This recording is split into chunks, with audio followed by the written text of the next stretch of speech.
Sudahlah Nina, program apapun sudah terlambat. Jadi lanjutkan saja program Dok Marunya. Dalam tanda kutip, dodok mangan turu di rumah sendiri. Oke, salam waras, akronim daripada Dok Maru, yang sebetulnya plesetan dari dokter masuk rumah. Kita usul bahwa dokter masuk rumah itu menjadi nakes maru. Jadi tenaga kesehatan masuk rumah.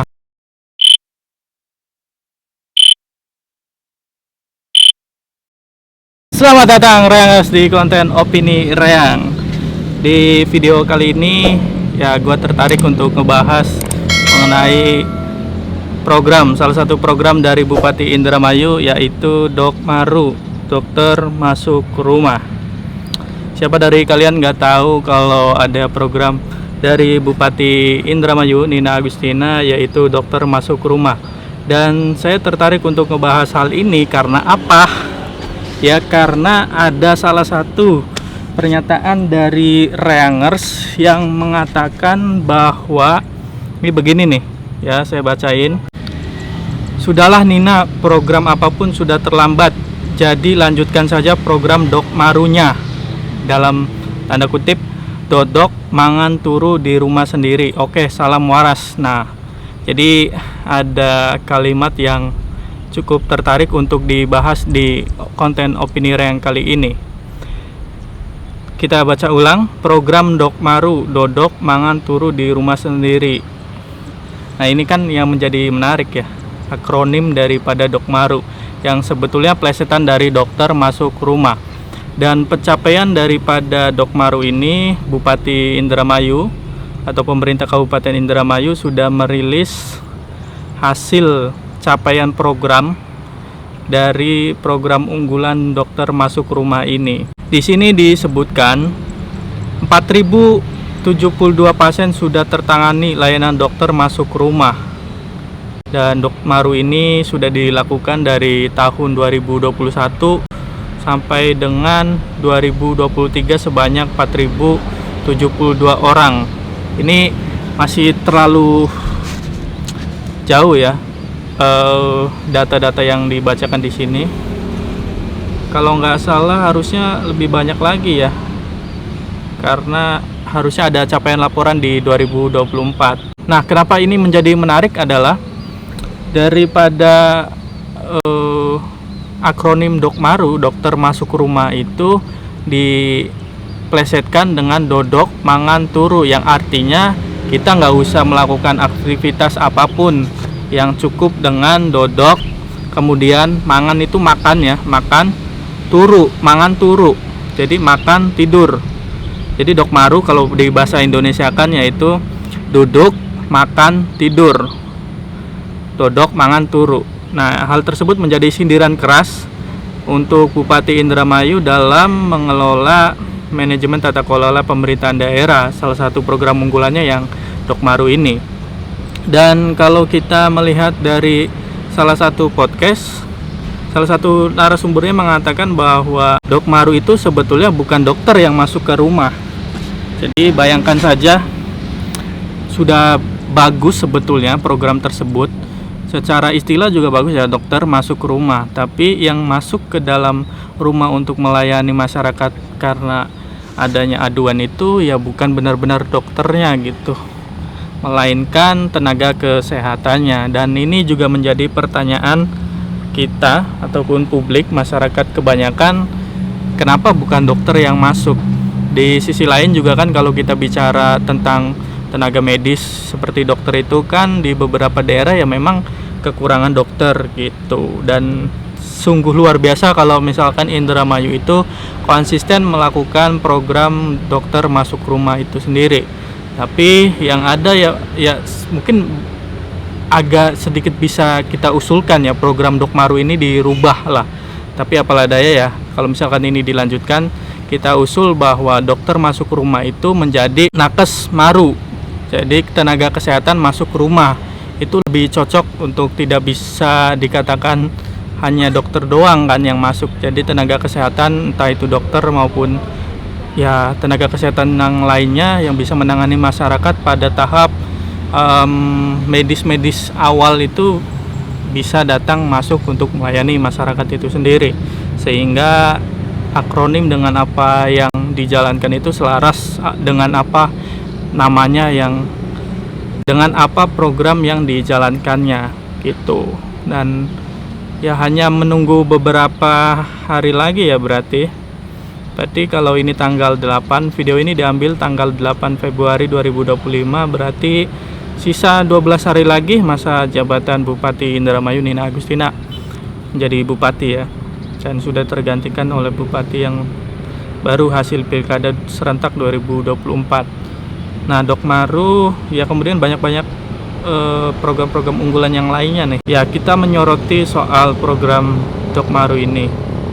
Nah, oke, selanjutnya juga mengenai bukan hanya akronim ataupun istilah yang digunakan seperti Dokmaru itu, tapi lebih pada sosialisasi ke masyarakatnya itu belum cukup maksimal oleh pemerintah daerah.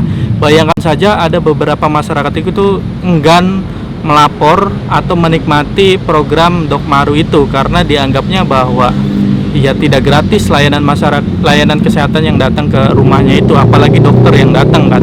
Dan ini juga menjadi kelemahan daripada pemerintahan rejim Bupati Indramayu yang saat ini ya, untuk bisa memaksimalkan programnya tersebut. Dan bahkan suatu waktu saya pernah membaca atau pernah mendengar cerita lah bahwa pasien ataupun masyarakat yang didatangin nih dalam kondisi sakit itu tidak mau dibawa ke rumah sakit karena menganggap bahwa nantinya akan mengeluarkan biaya banyak dan akan membebankan keluarganya gitu.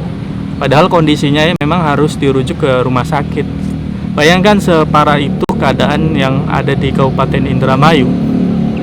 Dan mestinya pemerintah daerah mencanangkan program unggulan itu kan bisa lebih terbuka lagi bahwa Dokmaru ini ya layanan yang gratis tanpa dipungut biaya apapun dari pemerintah daerah untuk masyarakatnya. Entah itu akan dirujuk ke rumah sakit dan lain sebagainya kan, itu bisa terinformasi dengan baik di masyarakatnya gitu. Tapi ini enggak. Itulah yang menjadi kelemahan program Dokmaru itu sendiri, dan ini menjadi kritik ya. Meskipun tidak lagi menjadi bupati, tidak lagi terpilih menjadi bupati, ya saya rasa kalau pemimpin yang mengadopsi program ini tetap menjalankan, hal tersebutlah yang perlu diingat gitu. Alangkah baiknya ya dirubah sajalah kalau misalkan tidak ada dokter yang mencukupi, tenaga dokter yang mencukupi di kabupaten ini. Ya bisa saja tadi usulnya nakes maru, tenaga kesehatan masuk ke rumah dan bisa melayani setiap masyarakat, keluhan masyarakat, aduan masyarakat di call center daripada pemerintah daerah itu sendiri.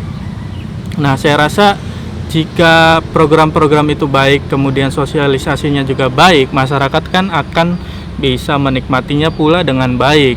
Dan ya nggak ada itu persoalan-persoalan yang tadi kayak masyarakat itu ngerasa kecewa. Ini kan katanya Dokmaru, dokter masuk rumah, tapi yang masuk ke rumah dia itu bukan dokter, ternyata hanya tenaga pendukung, tenaga kesehatan gitu, perawat atau apa kan, seperti itu kan. Ini kan menjadi koreksi yang begitu perlu dicatat oleh pemerintah daerah ya. Oke, terakhir aja mungkin saya kaitkan dengan persoalan IPM ya, Indeks Pembangunan Manusia. IPM di Kabupaten Indramayu itu nilainya atau poinnya itu masih 6, sekian lah. Tapi yang jelas adalah IPM kita nilainya segitu, yang menyatakan bahwa dari data IPM tersebut menyatakan bahwa itu artinya bahwa masyarakat Indramayu hanya lulus SD doang, sekolah dasar doang gitu. Nah, indeks lainnya berarti itu kan pendidikan kita hanya sebatas SD, sehingga itu perlu ditingkatkan di masa pemerintahan yang baru nih tahun 2025 ini. Kemudian soal pembangunan manusia itu indeksnya daya beli. Daya beli di kita ya, saya rasa ya, meskipun saya bukan ekonom, saya juga kan berhak mengatakan dari pengamatan gitu. Dari daya beli itu kan nggak begitu menggeliat ya di Kabupaten Indramayu, karena dari segi sarana prasarana juga kan ya nggak bisa semuanya diperoleh hanya di Kabupaten Indramayu. Apa yang kita butuhkan kadang-kadang kan harus diperoleh di kota-kota lain seperti Cirebon, Kuningan, dan mungkin di Bandung dan Jakarta. Untuk segi sektor pariwisata, karena ini IPN juga berkaitan dengan daya beli, itu bukan sekedar kita transaksi jual beli ya. Jadi uang masuk dan uang berputarnya secara ekonomi, dan wisata pun berpengaruh di situ untuk pendapatannya. Dan Indramayu tidak ada wisata yang mengundang ataupun menyedot orang-orang dari luar kota untuk masuk ke sini, sehingga itu juga menjadi faktor tersendiri untuk pendapatan asli daerahnya yang tidak signifikan seperti daerah-daerah lainnya.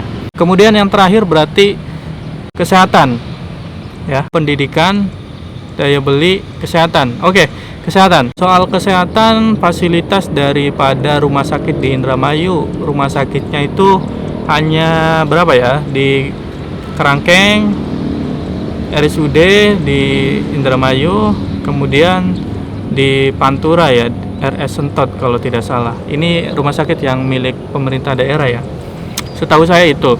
Dan dari sekian banyaknya rumah sakit milik pemerintah daerah, saya rasa dari segi pelayanan juga kurang ya, kurang baik dari segi pelayanan, tidak ramah, tidak cekatan, ya banyak-banyak lah saya dapat ceritanya, dan contoh kasusnya pun banyak. Hal kecilnya aja, kalau misalkan kita bersalin, ada teman-teman yang udah punya anak itu yang nggak bersalin di rumah sakit di Indramayu, dia cabut ke luar kota seperti di Cirebon. Kemudian fasilitas kesehatan, saya pernah mendapat cerita, jadi ada seseorang itu kecelakaan karena lubang, dibawa ke rumah sakit Indramayu dan tidak bisa ditangani di situ, akhirnya dirujuk ke luar kota kalau tidak salah di Cirebon, dan orang tersebut sangat disayangkan harus meninggal dunia di perjalanan. Dan itu artinya adalah selain daripada pelayanan, fasilitas kesehatan juga kan perlu menunjang hal tersebut. Saya rasa fasilitas kesehatan di Indramayu perlu diaudit dan perlu diperbaiki dan perlu dipenuhi agar kesehatan di Kabupaten Indramayu ini masyarakatnya terjamin. Nah, saya seringkali mengatakan bahwa kita itu nggak boleh sakit di Indramayu. Khususnya orang-orang Indramayu itu nggak boleh sakit. Karena apa? Ya ini salah satu faktornya adalah fasilitas dan pelayanan kesehatannya gitu. Makanya kalian juga jaga-jaga kesehatan kalian juga, nggak boleh sakit tuh. Kalau sakit ya repot lah kalian kan. Belum tentu tercover BPJS, kemudian fasilitasnya juga belum mumpuni.